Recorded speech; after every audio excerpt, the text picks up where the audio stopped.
From youth leagues all the way up to the pros, there have long been gender divides in basketball, with boys and men's teams often ending up with better facilities, more funding, and in the NBA, infinitely higher salaries. But there's another fundamental way the sport is failing women: sneakers.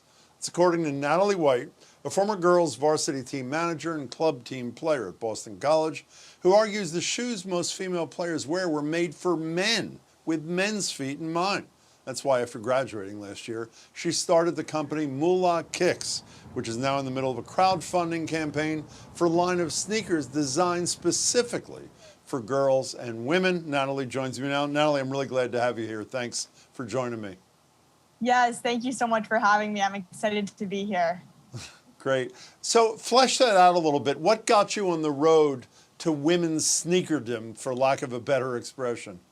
Yeah, when I was growing up, I just remember so vividly that experience of walking into the sneaker store and being forced to shop in the children's or the men's section.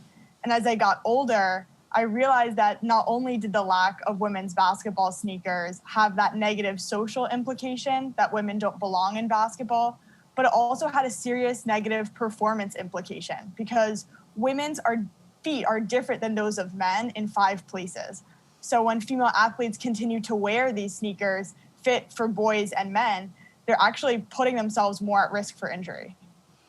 You know, but you don't have a PhD in anatomy. Why did it take all this time since, I don't know, James Naismith? Why did it take so long for somebody to figure out something so important yet so obvious? Yeah, I think it's something that the women's basketball community has been asking for a long time. I definitely did not study, anatomy in college, but when you look into it, the differences are fairly straightforward and known. So I was really lucky to have such a strong team behind me to make sure that we did hit all of those points in order to make our shoes fit specifically for women.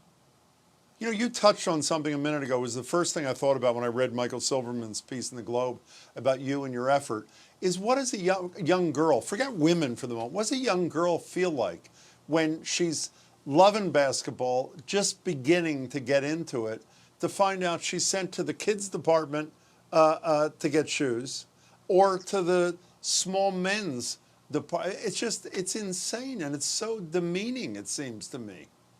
Yeah, I think it's such a frustrating experience, and one that unfortunately is just a small part of so many of the inequalities that female basketball players face throughout their whole career growing up. You remember the ticket differences in price, Mm-hmm. You remember the practice times. And so something that I was so excited to change, that I could change, was this sneaker experience. Well, it's not just what you're doing, and Title IX notwithstanding, we do know about inequities in both in college and high school and beyond. The U.S. women's soccer team that thrilled the world is involved in this endless litigation, as you know, about equal pay and equal treatment. And then the video that I've watched so many times from Sedona Prince, who played for Oregon in the NCAA women's division this spring. For those who didn't see it, or for those who love seeing it yet again, here she is.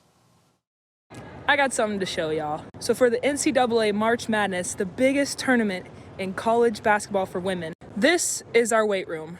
Let me show y'all the men's weight room. Now, I was shocked when I saw that. I'm assuming you were not? Yes, so I was really more excited that the world seemed to care so much, that women's basketball is kind of crying out to showcase these gender inequalities. And I was so happy with the messages received that people were giving, that, Dick's Sporting Goods ended up sending weights down, and there was a lot of efforts behind fixing that weight room scenario. And by the way, most of the companies that stepped in are led by women, as I'm sure you know, but I'm not sure people at home know that to be the case. So what does it take between now and getting a sneaker on the foot of a young girl or a woman from Moolah Kicks? Where are we? The main goal that we have right now is to continue spreading the message and getting it out there, because as obvious as you said it was, that feeling you go in and it's the men's or the kids section, some girls still don't even realize that this is a problem because they're so conditioned to this behavior. So what we're really working to do right now is to continue to spread the message and show the importance of fighting for gender equality and having sneakers that are made for you. But you got to raise more money to be able to manufacture these things. Am I not right about that? You're absolutely right. So we're getting the word out, and hopefully that will, of course, translate into these sales on our website. And you're doing, as I said, a crowdfunding thing, right? You're asking real people who care about this issue to essentially invest in this effort, no? Yeah, so with the crowdfunding, what we're doing is using pre-sales in order to fund the first production run, and we're hosting it now. That way the sneakers will actually arrive before next basketball season.